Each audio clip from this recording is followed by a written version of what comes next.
Mohanpur sub division बिसिं खबजाक लेफुंगाओ तिनि agree office हाइकेबा एग्रीकालचार office संसजाखा ओ पान्डाओ नारवाय अक्रांगै मानजाक फाइखा मंत्री रतनलाल नाथ नखबै टिटिआरडिसि हापांनि इएम रुनेल देबरमा बर खरंनि न मिलुयै ओ हलं थाइकाइमानि न फियगै रखा तै आरनि लुकुरकनो जे हुकबार खाइजाकनाय पावर टिलाबो बागजाखा तै माइ नाराकमानि मिसिनबो बागजाखा आमलुरुगि बरक तामक कसारका खानाय नेदि दङ टिभिनि मांपिलिओ नाइतंदि पाथुजरा चयकरी दङ টিভি উদ্যোগে আজকে আমরা এখানে একটা হলো আমরা কৃষক বন্ধু কেন্দ্র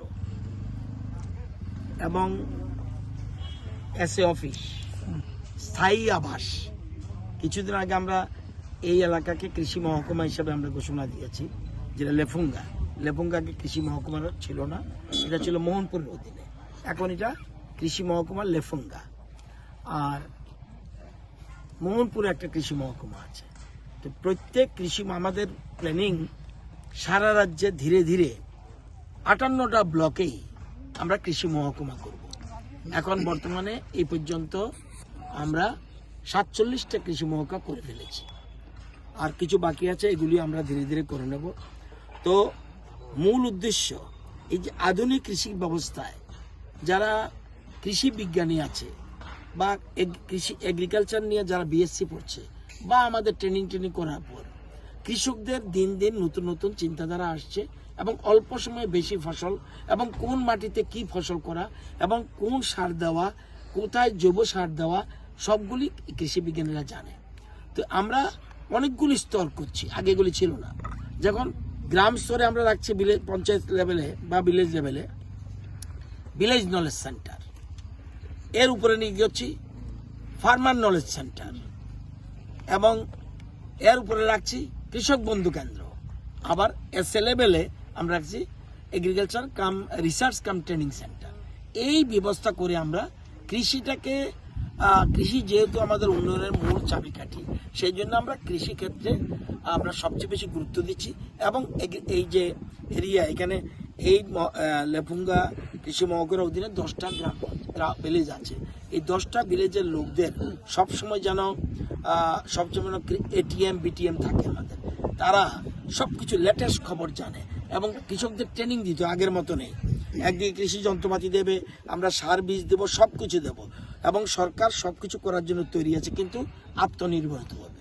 এই কৃষকদের আত্মনির্ভর করা বা আমাদের যে কৃষক অন্নদাতারা, তারা যাতে তাদের আয় ডাবল হয়, আরও বেশি হয়, সেগুলির জন্য আমার প্রচেষ্টা। আজকে আমরা এই মহকুমা আগে ঘোষণা হলেও আজকে আমরা নতুন বিল্ডিংয়ের, এখানে আমাদের রুনেল দেববর্মা, আপনি জানেন ইএম, উনি পিডাব্লিউডি এবং অন্যান্য দপ্তর দেখছেন ইয়েতে এডিসি এলাকার, তো উনি আছেন, সাথে এই এলাকার বিএসসি চেয়ারম্যান রণবীর দেববর্মা আছেন।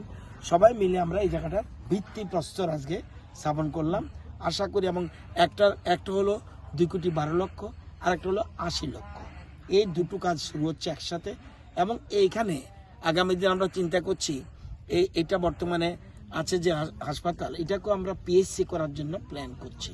আমরা ধীরে ধীরে সমগ্র, আজকে ট্রাইব এলাকার ডেভেলপমেন্ট না হলে সার্বিক ডেভেলপমেন্ট সম্ভব না। আমরা বলছি সবকা সাথ সবকা বিকাশ। আপনারা জানেন আজকে বর্তমানে বিজেপি, ত্রিপুরা এবং আইপিএফটি সরকার যৌথ মিলে ত্রিপুরাকে আমরা উন্নতির চরম শিখরে নিয়ে পৌঁছাবো, এটা আমাদের plan. ini oro lefunga blok ni bisingo oro SA office তাই কৃষি বন্ধু কেন্দ্র ni উদ্বোধন খাইজাকা ফাউন্ডেশন স্টোন লেইং খাইজাকা oro ফাইমানজাক থেকে সিনি honourable minister government of Tripura বরম গোনাং স্যার রতনলাল নাথ, তাই oro ফাইমানজাক থেকে সিনি ব্লক বিএসসি চেয়ারম্যান সিনি বর্মা কাকা রণবীর দেববর্মা, তে চিফ ইঞ্জিনিয়ার, তে যে যত officers SA rock director rock যত ফাইমানজাক হইকা